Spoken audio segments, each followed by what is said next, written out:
avec l'arrivée de Tofa Natoua. Tofa Natoua du Théaro MMA, alors on le connaît, il avait déjà fait son apparition dans les dernières soirées de TT Extreme Act. Il était au Sphère MMA. Cette année, il a changé d'écurie avec Teroroto Keoni. 24 ans, on voit l'image, 24 ans, 1m85 pour 84 kg. Alors Mariré, on le connaît avec un style aussi très complet. Il est capable d'avoir une superbe large éventail de techniques, aussi bien en pied-point qu'au sol. Oui, exactement. Il a une très grande panoplie de techniques. J'espère qu'il va pouvoir nous la démontrer ce soir. Tant niveau striking, amené au sol et sol.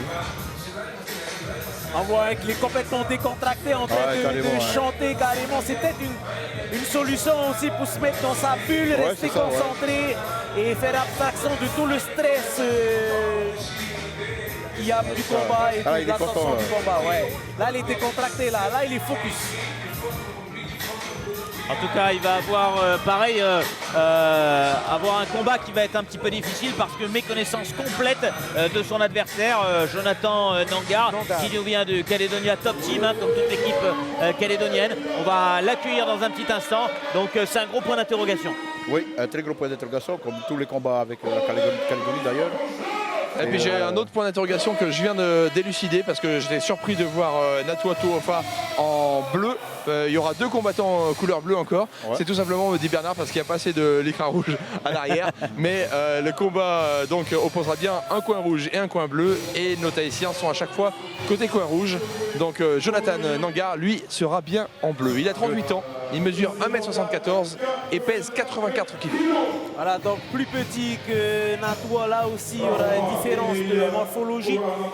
Donc il faudra adapter la stratégie. Ah, il y a Aritu Tepa aussi que je vois qui nous revient de Hawaï, champion de Jiu-Jitsu brésilien. Ça fait plaisir de le voir là sur les bords de l'octogone avec Keoni Teroroto. Voilà, dans ce combat, on voit un fighter qui a 38 ans, Maridé, l'expérience aussi, un peu comme le précédent calédonien, Molinier. Mais ça peut jouer quand même, cette différence d'âge, 38 contre 24 évidemment. Il y a plus d'énergie chez les plus jeunes. On le sait malheureusement de notre côté aussi. et c'est vrai qu'on a aussi un sportif assez complet du côté rouge, donc du côté tahitien, Tofa, qui pratique le jiu-jitsu brésilien. Il est ceinture bleue, il a fait 4 ans de JJB, il a fait aussi de la boxe pendant 2 ans et du MMA pendant 2 ans. Donc il sera probablement allé aussi bien au sol que rester debout. Il vient du club de Théaro MMA du côté de Paia. Du côté de Paia. Et il a été à Sphère MMA précédemment. Oui, à ses débuts. Allez, on va avoir, on l'espère, un beau combat. Le 3e combat international avec le rappel, vous le voyez, 24 ans, 38 ans, quasiment 11 cm de plus pour le Tahitien et ils font tous les deux le même poids. Allez, on est parti pour ce combat avec l'arbitre qui rappelle bien sûr les règles du combat amateur. On l'a vu dans le combat précédent, pas de coup de coude à la tête ni au foie. Pas de coup de genou non plus. Pas de coup de genou non plus. Ah, ils sont prêts tous les deux. Je suis carrément impressionné de Calvini. Ils sont arrivés ce matin, ils sont frais. Ouais, on rappelle, ils sont arrivés à 4 h du matin. Parce qu'on rappelle que côté avion, il n'y a qu'un trajet une fois par semaine. Il y a quand même 5 heures d'eau, c'est là. Il n'aurait pas des origines polynésiennes, ce Jonathan? On dirait bien. On dirait bien, on essaiera de lui demander tout à l'heure. À la séance d'interview, en tout cas. Oh, la tête a été cueillie, là, il est tombé. Attention, il faudra tout de suite se relever. Il s'est fait contrer, là. Il s'est fait cueillir. Et tout de suite, on va il faut qu'il reprenne un peu. On va rentrer derrière. Ouais, ça va, il se remet en position. Là, il a à saisir aussi les jambes. J'espère qu'il est toujours lucide. Ah, il a l'air lucide là. Un peu en difficulté, mais lucide. Voilà, attention, coup de genou, de ne pas aller sur des parties, pas avoir des pénalités. Allez, se remettre en Ça, il est position. revenu au combat là. Ah, attention, au pompe là, au parpaing là, du Calédonien. Ouais, mais Jonathan, le Calédonien, tout de suite, nous avons du Calédonien avec Natoua. c'est ça le danger, hein, de rentrer fort. Parfois, on se fait De contrer. se jeter, de se ruer comme ça. Ouais. Ouais. Maintenant, si Natua il ne fait pas de cette technique-là. Natua Tofa, qu'on surnomme aussi Flores. On va l'appeler comme ça. Je crois qu'il va poser le genou gauche sur le bras. Et voilà. Voilà, il va le bloquer. Bien vu.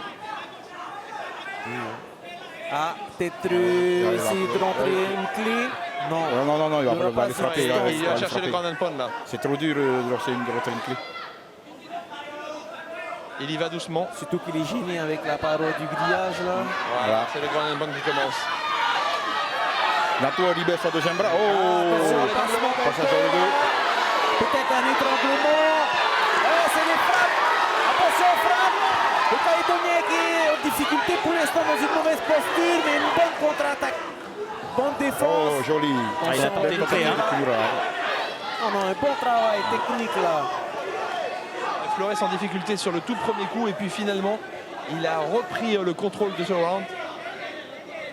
Ah, ça part plus vite. En tout cas, ce combat, pas de période d'observation, Marédé. Hein. On est rentré directement dans le dur. Dans le sujet. Le Thaïsien a fait quand même une belle séquence. Hein.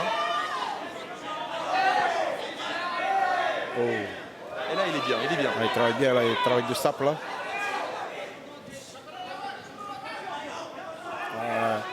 Attention à la guillotine quand même. Alors, on entend les coachs qui proposent la guillotine. 15 secondes, il n'y aura pas de guillotine. Mais il y a encore un coup qui peut partir. Ou une projection. C'est tenté par Flores. Allez, 10 secondes. Donc on a un beau duel là. Ouais. On a un beau duel, on a eu peur qu'il se termine vite. Et puis finalement, Flores est remonté et le probablement a même la dominé. surprise là. Ah, on va avoir des highlights, ça c'est intéressant parce que c'est parti très vite, Mike. Ouais, c'est parti très vite. Le Calédonien Jonathan Nangar qui est rentré un peu comme un Mike Tyson, comme un fou furieux sur le et ça a fonctionné. Il a placé un coup, mais ensuite il est rentré à nouveau et là cette fois Flores l'a projeté au sol sur sa rentrée en fait. Hein. Il a utilisé la force de l'adversaire comme on le fait un petit peu au judo pour le projeter.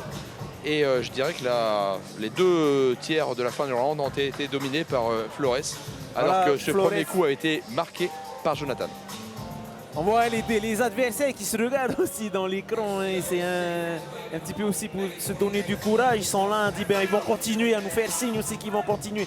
On a pu le voir dans le coin de Flores, Aritu Tepa, hein, qui était revenu de Hawaï. Un grand pratiquant, un grand champion de Jiu-Jitsu brésilien aussi. Voilà, ça c'est le petit clin d'œil. Tout de suite, on va passer au deuxième round de cette rencontre. Calédonie contre Tahiti. Un combat qui est déjà déterminant pour le sort de cette soirée en équipe, puisqu'il y a un partout. Alors, qui va marquer l'ascendant psychologique en remportant cette deuxième victoire? On le saura bientôt, dans 6 minutes environ, maximum. Natua face à Nangar. Est-ce que ça va rentrer aussi vite dans le dur? Eh oui, ça part tout de suite. Tout de suite, on va mettre au sol. Oh, ça va être parti pour le grand pound. Bel enchaînement de Flores. Il colle bien son corps là. Il ne va plus laisser son adversaire. Il ne va plus laisser d'espace là. Alors qu'on est au sol, c'est important de coller son adversaire, Marédé. Pardon? Pour qu'on est au sol, c'est important de coller son adversaire. Oui, pour éviter du mouvement. Pour éviter de courir après son adversaire, justement. C'est ce qu'il fait, on voit ce qu'il fait, il colle son adversaire pour l'éviter de bouger. Et ça ne le gêne pas d'être dessous, hein. Au contraire. En tout cas, très beau pile là. Il tente une guillotine et il a vraiment une palette technique assez complète puisqu'il tourne tout autour, il passe dessous ou dessus. Il n'a pas l'air vraiment gêné, Flores. C'est des bons grappleurs les deux. Hein. Il a frappé là. Des bons grappleurs tous les deux, mais Tofa, Natua, Flores qui semblent dominer quand même. Il marque des points là. Tofa l'a dominé, petite clé arrière là. Et là, ça, Christian M qui s'est rempli petit à petit. Oui, il a complètement le bras gauche bloqué, Jonathan. Et il y a l'étranglement. Est-ce qu'il est passé? Il est en position arrière là. Non, il n'a rien verrouillé pour l'instant. Il n'a rien verrouillé, mais il est vraiment en grosse difficulté, Jonathan. En même temps, il veut le finir comme ça. Il faut qu'il fasse attention, c'était dommage. Il aurait pu peut-être le finir là. En étranglement. Et il est quand même émoussé, hein, Jonathan, a priori, avec la pluie de coups qu'il a prise. Ouais, mais un coup suffit. Est-ce qu'il y aura une... Ça sent la soumission là. Ça sent la soumission. Est-ce que peut-être une tentative de guillotine, pas de guillotine, mais de clé de... Renversement. Il n'y a pas de contrôle pour l'instant. mais on sent vraiment Flores serein. Ouais. Alors soit il est fatigué, soit il est fatigué, soit il est vraiment sonné par les coups qu'il a reçus. Et là, probablement, il va y avoir un arrêt de combat. Là, Yannick s'est penché pour regarder s'il devait arrêter le combat. S'il n'y a plus de réponse de l'adversaire, il y aura un arrêt. Attention, 3, Yannick qui hésite. Au bout d'un moment, je pense qu'il va arrêter. Ça y est, c'est fini. Il a arrêté le combat. Voilà, Yannick a estimé que le Calédonien ne se défendait plus. On a senti Jonathan vraiment émoussé, fatigué ou sonné. Il conteste un petit peu, mais légèrement. Il est déçu. Bravo, Aritou qui lève le bras de Flores. Et ce deuxième combat est donc remporté par Flores. Ce deuxième combat entre Tahiti et la Calédonie. C'est la Polynésie qui prend aucun point d'avance. Ils vont saluer les adversaires, les deux combattants. Mais un deuxième round vraiment dominé par Tofa Natua Marere. Un deuxième round et une fin de premier round. Bien géré. Oui, en fait, c'est que le tout début du combat où Jonathan était vraiment rentré, il était avait chaud, placé après, un joli coup. Et ensuite, le Tahitien, Flores, a quand même pu développer son jeu. Et vraiment une mobilité au sol très importante, effectivement. On a vu, il passait au-dessus, il passait derrière le dos, très mobile. Il avait bien coincé aussi le bras gauche de son adversaire à un moment pour l'empêcher de se défendre. Ouais, des bonnes immobilisations pour lancer les attaques, les coups de poing et ensuite ground and pound. Hein. Ground and pound, tentative d'étranglement, tentative de clé. Ça a été vraiment assez complet au sol. Et finalement, c'est au ground and pound que ça s'est terminé. Voilà, belle sortie là. Oh. Il fait le tour de son adversaire. Regarde ici, voilà.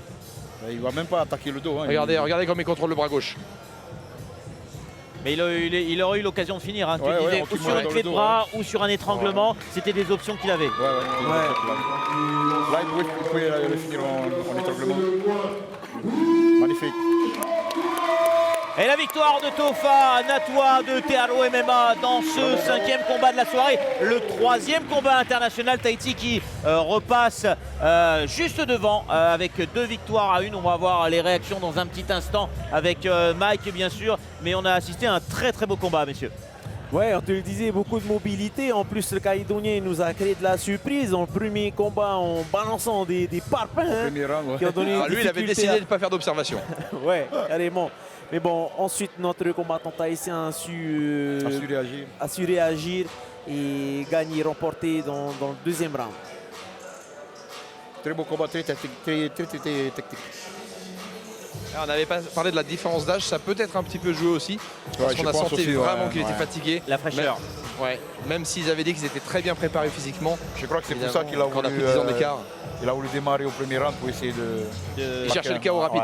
De réduire le temps, du combat au maximum. Voilà.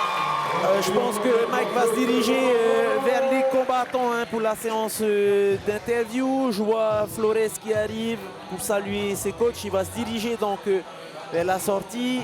Et Mike va l'intercepter. Ah ouais, je l'intercepte juste derrière vous.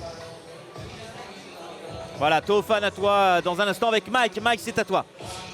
Bravo Flores, bravo pour ce combat, pour cette victoire. C'est la 2e victoire de Tahiti ce soir. Ouais. Enfin, c'est notre victoire dans la catégorie moins de 84.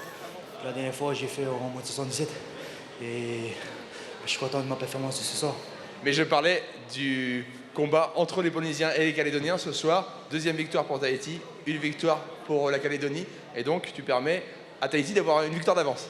Exactement. Et c'est ce qui se passait. Merci.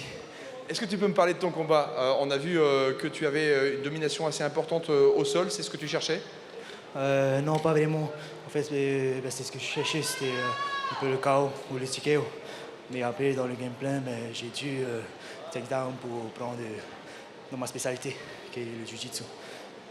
Félicitations encore et on espère te revoir bientôt dans la cage. Bravo. Allez, bravo à Tofa Natua pour cette belle victoire face à Jonathan Nangar qui aura fait une belle prestation, le Calédonien. Justement, on va la voir justement, Mike, les réactions de Jonathan. Oui, Jonathan Nangar qui est donc représenté à la Calédonie ce soir. J'avais d'abord une petite question. Est-ce que tu as des origines polynésiennes? J'ai été en partie élevé par mon oncle qui est polynésien, oui. Et donc tu combattais pour la Calédonie, mais il y a un petit peu de Polynésie en toi également. J'aimerais savoir ce soir ce qui t'a manqué. Est-ce qu'on peut dire que la différence d'âge a pu compter également ce soir? Non, je ne pense pas que ce soit une différence d'âge. Je pense qu'il était plus on va dire, il avait un niveau plus grand au niveau du sol. Moi, je voulais travailler surtout en stand-up. Et je pense que c'est là où je vais travailler le sol un peu plus intensément. Voilà. En tout cas, on te félicite pour t'être jeté dans le combat avec cette puissance-là. Est-ce que c'était aussi ta stratégie de faire un KO rapide? C'était ton but? C'était la recherche de KO assez rapidement, oui. Voilà. Bah, ça s'est vu. Félicitations en tout cas pour ce beau duel. Merci encore. Merci à ma famille, ma team, mes enfants, Maëlys, Jasmine, ma femme. Et voilà, tous ceux qui